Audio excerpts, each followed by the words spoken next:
Hello, hello, hello, hello everyone! Welcome to 20%, ang programang puno ng puso para sa mga seniors at kahit hindi pa senior. So kunin na ang inyong mga kupita at samahan kaming uminom ng mainit na tsaa ngayong hapon. Pero kasama nating iinom ng tsaa ay ang ating bisita, walang iba kung hindi si Corazon Arriesgado Batallones. Welcome, Sister Baby. Yes, salamat po. So sabay ho tayo lahat iinom, ha? Meron din kayong sarili niyong tsaa. Let us praise the Lord. So maganda ho ang ating tema ngayon. Sa buwan na ito, ang sinisimulan natin sa ating serye ay Near Yet So Far. Wow, parang may idea na kayo, ha? Near Yet So Far o yung tinatawag nating LDR. Lolos and Lolas, alam nyo ba kung ano yung LDR? Mga long distance relationship, o di ba? Pero alam nyo, pag titingnan natin yung kabuuan, lahat tayo ay nakapaloob sa LDR relationships. Kung komunikasyon lang ang pag-uusapan, marami tayong tao sa paligid natin, near yet so far. Kaya yan ang mga pag-uusapan natin. So, Sister Baby, mas sanay akong tawagin siya na Sister Baby, pero ang tunay niyang pangalan ay Puso. Kasi Corazon, di ba? So, Sister Baby, mag-hello ka naman sa ating lolos and lolas. Hi, hello. Magandang araw, mga lolo at lola, mga tito at titas. Maraming salamat at nandito po ako at natuwa ako. Sana makinig po kayo. Sige, simulan natin ng kwentuhan na ito, Sister Baby. Yes. Age reveal. Dito, di ba, pag kami mga bagong kasal, may unang baby, di ba? Baby reveal, gender reveal. Pero dito, dahil pan 20% ang peg natin, okay lang ba na ikaw ang mag-age reveal? Maging totoo. Yes, ako po ay nasa edad ng 73. Actually, malapit na ako mag-birthday. Happy birthday. September 5. Ayan. Sige. So siya ay 73 years old. Let us praise the Lord. That is a blessing, ha? Yung umabot ka nga lang ng 60, yung mga seniors natin, kaya sineselebrate nga natin ng lolos and lolas. What more, ikaw lagpas 70 na, pero looking young pa rin. Wow. Kaya forever baby ang tawag sa'yo. Matanong ko nga, ang layo ng Corazon at saka yung baby. Yes, Paano ba po. napunta sa baby? Ako kasi po ang bunso sa 6 na magkakapatid. So, dalawa lang kaming babae. Ang babae kong nasundan is Inday. Ako naman ay tinatawag na baby dahil bunso. So, taga saan ba ang Arriesgado family? Kami po ay Daan Bantayan, Cebu. Bantayan. So, Daan Bantayan. Daang Bantayan. So, si Bantayan is part ng island. Okay. Si Daan Bantayan is mainland. So, magkatapat lang kami. Oo, pero kasi famous kayo dahil Yes. sa mga beaches, di ba? Beaches, saka more on isda. Oo, masarap yan. So, laging fresh.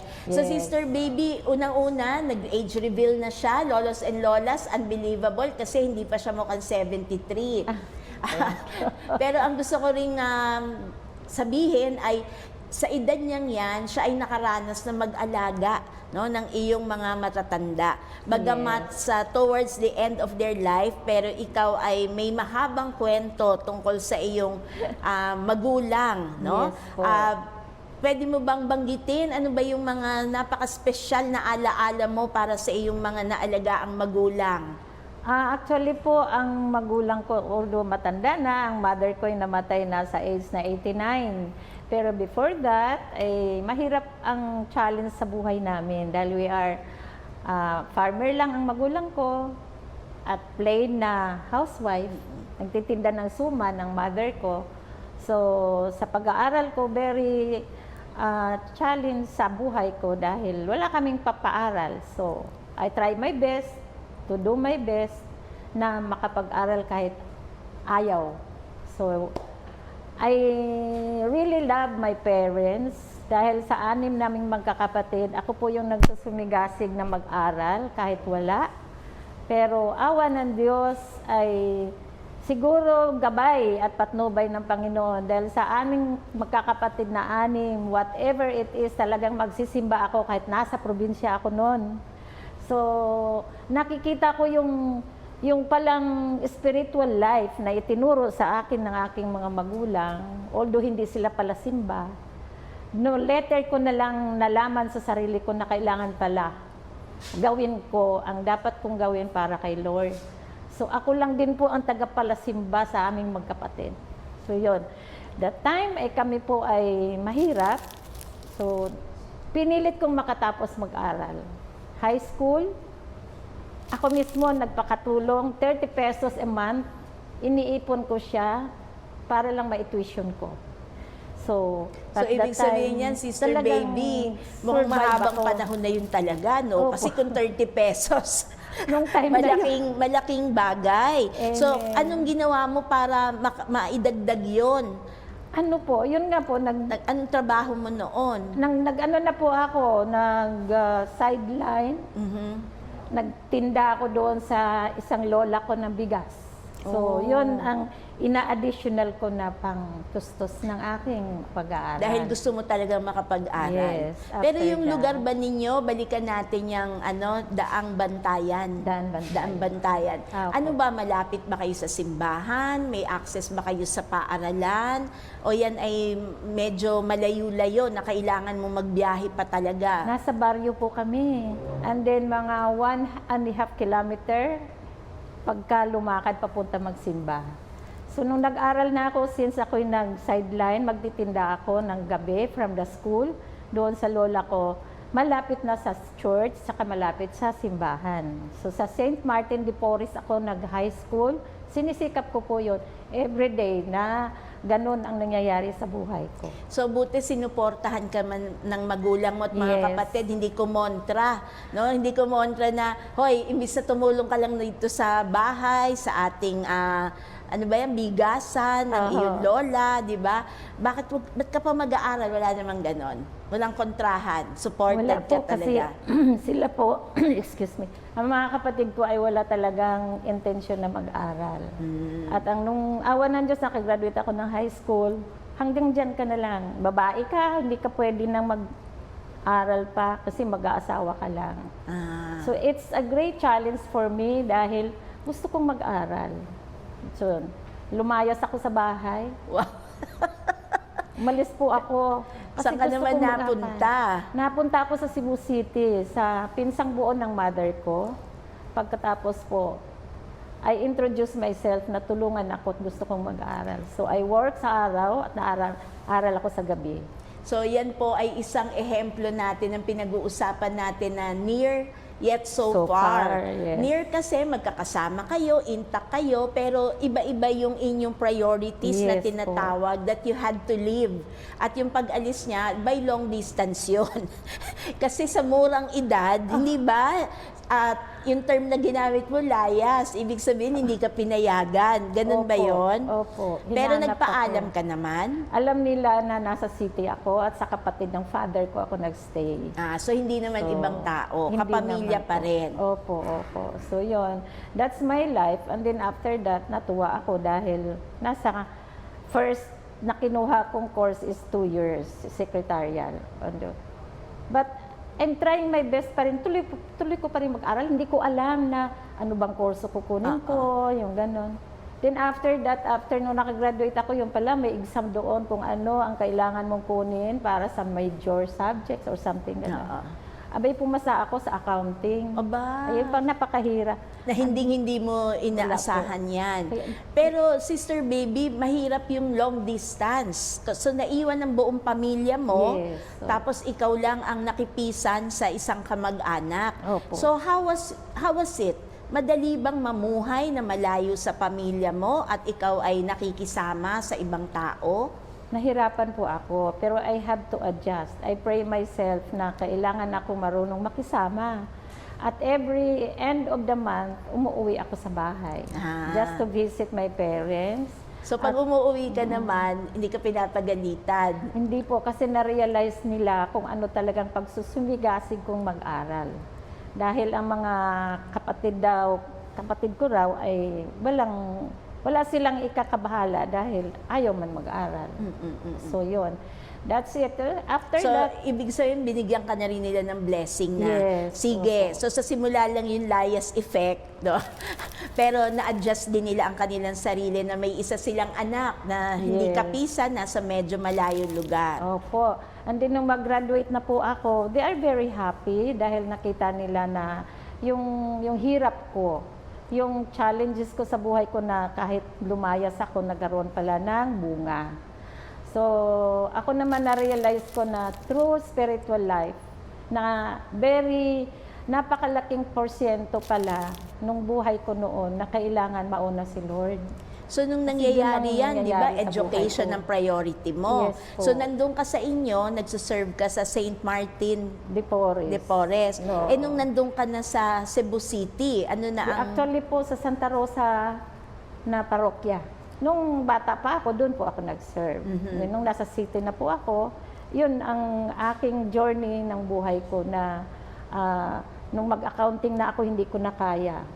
Kasi nung working student ako, 4 o'clock pa lang na mamili na kami sa restaurant ng auntie ko. So, very ako, hindi ko maano yung pag-aaral ko. Pagdating ng 3rd year, 4th year na ng college, ng accounting. So, I stay in my brother just na makakonsentrate ako sa ginagawa ko. Awa ng Diyos, nakagraduate naman na po ako. Let us With the praise the challenge. Lord.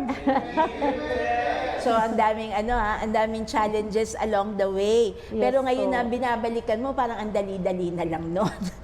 Kasi tapos na di ba? When you look back, parang tapos na. Yes, Pero sino oo. itong mga tao naman na naging very near sa'yo, na kahit nasa malayo ka, sila naman ay naging supportive sa'yo? Gusto mo ba silang batiin? Acknowledge natin? Yes, ay nagpapasalamat po ako. Unang-una yung aking tito o tiyo na sila yung nagtaguyod sa akin sa pag-aaral na kahit sa kabila ng paghihirap ay nandoon sila suporta.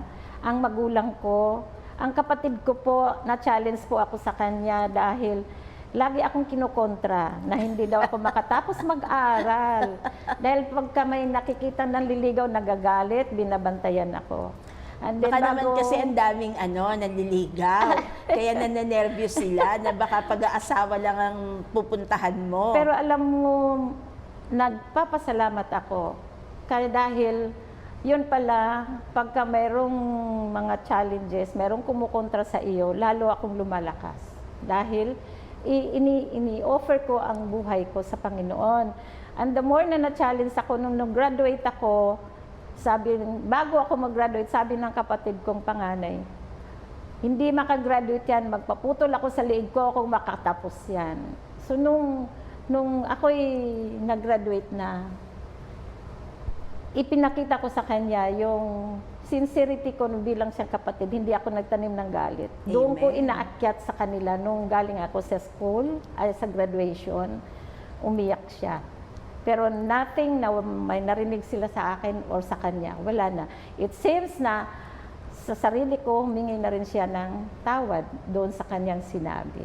So actually yung mga mabibigat na salitang yon ay Yes. naging liwanag din, no? Parang naging guiding light mo. Amen. Para mapatunayan mo na hindi, Inday, hindi ate, hindi yan ang aking kahihinatnan.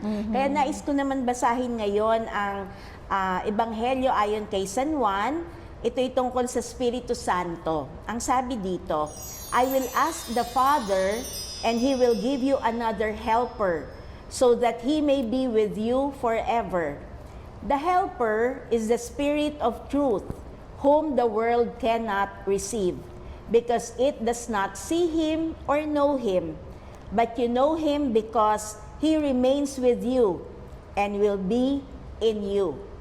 So napakaganda hong paalaala na hindi tayo kailanman mag-iisa tulad ng nangyari sa'yo. Kahit na baon-baon mo yung medyo negative na pananalita, but it became a challenge, no? Kasi Yes. ang Diyos naman hindi magpapabaya talaga. So masaya ka na nung graduation, paano yun? Ano na pangarap mo? Babalik ka na sa inyo? Babalik ka na para makipamuhay uli sa iyong pamilya ngayon na pwede ka na lumipad? Ay, nung time na yun po, bago pa man ako nag-graduate, nagkaroon na ako ng trabaho. Oh. So after nag-graduate ako sa secretarial, nag-start na ako ng trabaho sa isang government. So sa auditor, ang tito ko, pinasok ko ako as a secretary. And then after that, another challenge sa buhay ko, for how many years nagtrabaho? 5 years. Nagkaroon ng problema sa highways, mayroong mga ghost story. Siguro, the Lord, I feel na iniiwas niya ako kung mayroong mga sakuna. That time, nag-apply ako sa private. At that time naman, hindi nagtagal, natanggap naman ako. So, besides that, nandoon na ako, mayroon palang nangyayari dito sa inaplayan kong gobyerno na yung mga high position sa engineering, sa auditor, nakulong na sila. Talaga? Opo, nakulong na sila. So that time, para bang ang buhay ko ay, nung pinaglimi-limi ko, pininilayan ko, iniiwas niya ako somewhere. Then, so, nagtrabaho ako sa Zamboanga City. Malayo na naman ayan ako. na naman, ha? Lolos and lolas, pakinggan nyo, ha? Nililibot niya. From Visayas, nasa Mindanao na siya. So at that time po, malakas ang loob ko. 4 kami ang nandoon sa Zamboanga. Of the 4, ako lang din ang palasimba. So doon ko nakita na how the Lord nagabayan ako. So after that, ang naging amo namin Muslim, Sultan, sa Zamboanga at Basilan. Pero alam mo talagang what is the challenge? Every moment of my life, nakikita ko yung gabay. Kasi may time na nagkaroon ng sakuna sa Zamboanga. Alam mo, 2 lang kami na-save. Nung nasunog yung tinitirhan ko bahay ng Sultan. Talaga? At talagang sabi ko, praise God. At after that, I stay 7 years in Zamboanga City. That's the time na pumunta na ako ng Manila. Wow. But I Pero still, kailangan my mo parents are there. tingnan natin na talagang ginagabayan ka ng Panginoon, no? Yes. At meron ka pang mission talaga. Yes. Dahil ikaw ang 2 kayong nabuhay, Opo. lahat namatay Ano dun po, sa sunog na yon. Hindi naman lahat. 4 na namatay, and then yung 4 naman ay nasa hospital, nagkaroon ng ano. So, Pero kayo yung 2, kumbaga, 2 nakasurvive talaga yes, na opo. unscratched talaga. Yes po, yes. Let us praise the Lord. So, hindi pa rin yun nakaalis ng lakas ng loob mo, ha? Nag-stay on ka pa rin at sabi mo nga, Yes. umabot ka doon ng 7 taon. Pero paano naman ang parents mo? Kasi medyo malayo-layo ang Zamboanga. Kung dati nakakauwi ka every month, Yes. paano nangyari sa magulang mo nung time na yon? Lagi ako nakasuporta po sa kanila. Dahil bago man ako pumuntang Zamboanga, nagpaalam ako. Natatakot ang mother ko kasi una, bunso ako at babae. Huwag daw ako lumayo. Sabi ko, ma, don't worry. At alam ko, kasama ko si Lord. Hindi ako pabayaan. Ipagdasal mo rin ako. Kasi my mother is malaking influensya sa akin dahil mulang bata pa. Hindi man sila pala simba, pero religiously, yung mga matatanda nung araw, very well versed sa Bible. Bible. Oo. So, nagtiwala ako sa Panginoon. Siyempre, monetary problem, lagi ako nagpapadala. So, kaya ang support ko sa kanila at ang prayers naman nila, yun ang nagpalakas sa akin. So napakaganda nitong pinagkukwentuhan natin kasi hindi lang yung challenging na halos malibot mo na Luzon, Visayas, and Mindanao. Tapos nung ikaw ay umalis ng Zamboanga, saan ka naman napunta? Okay. Ito po ay parang ako'y nag-journey naman na hindi ko alam. Na ang nangyari po, kaming 4 naman, napunta sa Manila. Wala akong mapupuntahan dito kasi may kapatid ako nandito in 10 years na kami hindi nagkita kasi naglayas yung lalaki kong kapatid. Wala kaming alam. So I stayed doon sa isang kasamahan namin na taga rito sa Manila yon, pero lagi nagbibiyahe sa Zamboanga, naging close friend na kami. And then doon kami nagstay sa bahay nila. So hindi mo siya relative. Hindi po. Kaibigan lang talaga yan. Parang aring nilang ako ay anak. 4 kami. So at that time, naghiwa-hiwalay na kami. So ako na lang mag-isa. Then nagstay muna ako. And hiningi ko ng tulong na hanapin ko yung kapatid kong nawawala na hindi namin nakikita. So yun. Teka muna, Sister Baby, mukhang 2 sa inyong pamilya ang masipag lumayas. So, hindi lang pala ikaw. Pati pala yung kapatid mo, mas matindi sa'yo kasi ito 10 Yes. taon na no communication at all. Tama ba? Samantalang ikaw, meron ka namang komunikasyon. Ninais mo lang talaga mapahiwalay para makaaral ka. Pero itong Yes kapatid po. mo naman, maswerte ba? Mapalad ka ba? Natagpuan mo ba ang iyong nawawalang kapatid? Yes po, nagkakita kami dito sa may sa Manila din, sa may Central Market. So we meet each other, we have very close yung namin. So thank you Lord. At after that, doon ako nagstay sa kanila. Oh. So yun. So the story So, goes, naging maganda rin naman pala, Sister Baby. may Yung mga kanyang anak na siya. pagkakalayo niya, naging Yes. maayos din naman ang kanyang Opo. buhay. Nagkaroon siya ng 4 na anak. Magkita kami, malalaki na mga anak. So, ayun po ang nangyayari. Dito na ako sa Manila. So nakakatuwa naman ang iyong journey sa buhay kasi hindi lang lakas ng loob, hindi lang tibay ng pananampalataya, kung Amen. hindi, pinadalang ka rin ng mga tao na mabuti sa iyong opo. buhay. So Amen. meron ngang sinasabi si Helen Keller. Yes. Di ba alam natin na ano siya no, parang PWD, parang she suffered much. Ang sabi niya, distance is just a test of love's strength and that true love knows no boundaries. The best and most beautiful things in this world cannot be seen or even heard, but must be felt with the heart. Yes. So ito yung magandang nangyari sa inyong magkapatid na through distance, di ba, hindi mo na rin aakalain na magtatagpo pa kayo and finally, naging maayos din pala sa awa ng Diyos ang kanyang buhay at nagkaroon ka ng chance na maging tita. Naranasan mo maging tita dun sa iyong mga pamangkin, Yes, di ba? yes, oo. So nagsimula na ba doon, ano naman career ang pinasok mo nung settled ka na at kasama mo na ang iyong kapatid? Ibig sabihin, may family ka na dito sa Maynila. So that's the time na nag-apply na ako ng trabaho. So bago ako napunta sa Dynamic Brokerage, nakatrabaho pa ako ng handicraft, mga ganun. So I have to work dahil may sinusuportahan ako sa probinsya. Kaya very amazing yung nangyari sa akin dahil nung napunta na ako sa Dynamic, I stayed in Dynamic for how many years? 15 years. So, I'm very thankful for the Orieta family. So, nagkita na kami ni Brother Noel doon sa Dynamic na yon. So, for that time,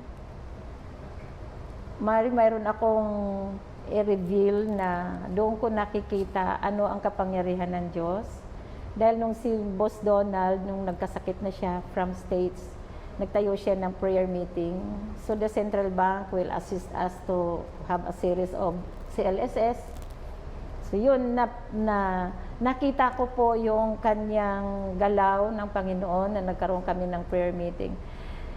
Siguro po ay gift of the Holy Spirit na karoon kami ng prayer meeting, nagkaroon ako ng gift of vision nung time na yon dahil yung pahinanti namin ng truck ay nadisgrasya sa pier and then at that time 3 o'clock nag-pray kami. During our prayers, may nakikita ako na puro dugo ang ulo, ang mukha, ganun. So, umiiyak ako. Kasi nanginginig ako. This is my first time na naramdaman ko. So, nung after that prayer, sinabi ko sa kanila, sino ba yung batang na ganito itsura, ganito.